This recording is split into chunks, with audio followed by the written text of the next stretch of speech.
પ્રભુ ઈસુના ગૌરવી નામમાં આજની સવારની પ્રેમી સલામ. મિત્રો, વચનથી દિવસની શરૂઆત કરીએ છીએ. પ્રભુના મનનથી આશીર્વાદિત સવાર થઈએ છીએ. મોર્નિંગ પ્રેયર, સવારની નાની પ્રાર્થનાથી દિવસની શરૂઆત કરીએ છીએ. કેટલા બધા અદ્ભુત વચનો જુદી જુદી રીતે આપણને ઉત્તેજન આપે છે અને તમે બધા પણ એ વચનોથી આશીર્વાદિત થાવ છો. તમારા બધાના ફોન મેસેજ દ્વારા જે ઉત્તેજન મળે છે, પ્રભુનો આભાર. આજનું જે વચન છે એ પ્રકટીકરણનું પુસ્તક 19મો અધ્યાય 9મું વચન. હલવાનના લગ્ન જમણને સારું, જે તેડાયેલા છે તેઓને ધન્ય છે. હલવાનના લગ્ન જમણને સારું તેડાયેલા છે.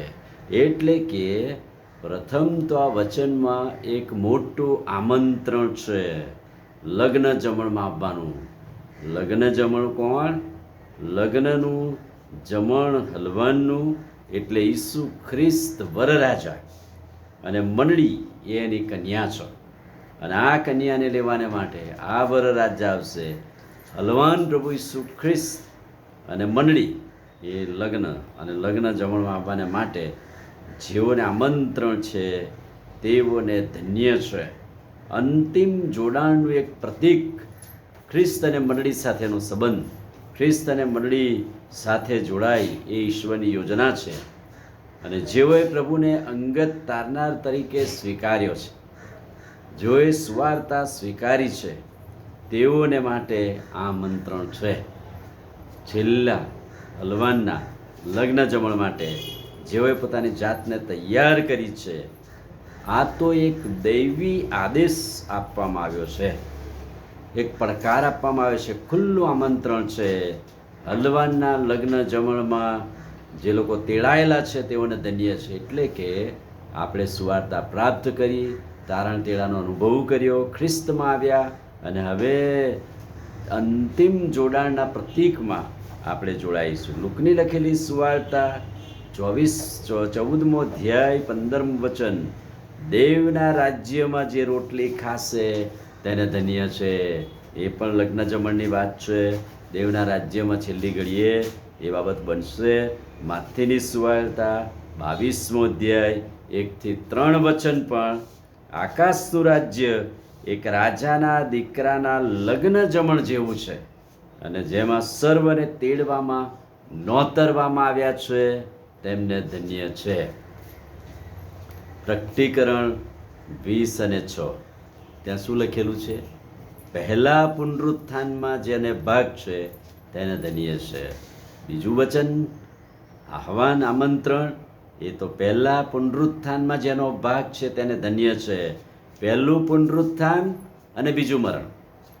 વિશ્વાસીઓના જીવનમાં પ્રથમ પુનરુત્થાન એ છે કે તેઓ બીજા મૃત્યુને આધીન નથી. અંતિમ ચુકાદો, અનંતકાળિક સજા. તેથી આવા લોકોને ધન્ય છે. પ્રથમ શારીરિક મૃત્યુ તો છે, આપણું બધાનું પૃથ્વી પરનું શારીરિક મૃત્યુ થશે, પણ બીજું મૃત્યુ એ અનંતકાળિકનું છે. પણ જેઓનું પહેલું પુનરુત્થાન થાય, પ્રભુમાં આવે, ન્યાય થાય, અને જેઓ પસંદ કરેલા છે, મુક્તિ પ્રાપ્ત કરેલા છે, તેઓને માટે છે. એટલે પહેલા પુનરુત્થાનમાં જેનો ભાગ છે તેને ધન્ય છે. પહેલું પુનરુત્થાન જીવનનું પુનરુત્થાન, જીવનનું પુનરુત્થાન ન્યાયીઓનું પુનરુત્થાન. બીજું પુનરુત્થાન સાપનું પુનરુત્થાન, અન્યાયીઓનું પુનરુત્થાન. યોહાનની સુવાર્તા 5મો અધ્યાય 28 અને 29 વચન શું કહે છે? જેઓને સારા કામ કર્યા છે તેઓ જીવનમાં ઉત્થાન પામશે. જેઓએ ભૂંડા કામ કર્યા છે તો દંડનું ઉત્થાન પામવા સારું ઉઠશે. એટલે ઉઠવાના તો બધા જ સારા કામ કર્યા છે, તે બીજું મરણ નહીં જોવે, અનંતકાળિક મરણ નહીં જોવે. પણ જેમણે ભૂંડા કામ કર્યા છે, દંડનું ઉત્થાટન, એટલે કે અનંતકાળિક મરણમાં તેઓ જશે. ના ધન્ય વચનો માટે પ્રભુનો આભાર. પ્રાર્થના કરીએ. વાલા પ્રભુ, આજે સવારે ખાતરીદાયક વચનને માટે આભાર. વચનના પ્રકાશમાં અમને દોરો, તમારું સામર્થ્ય આપો.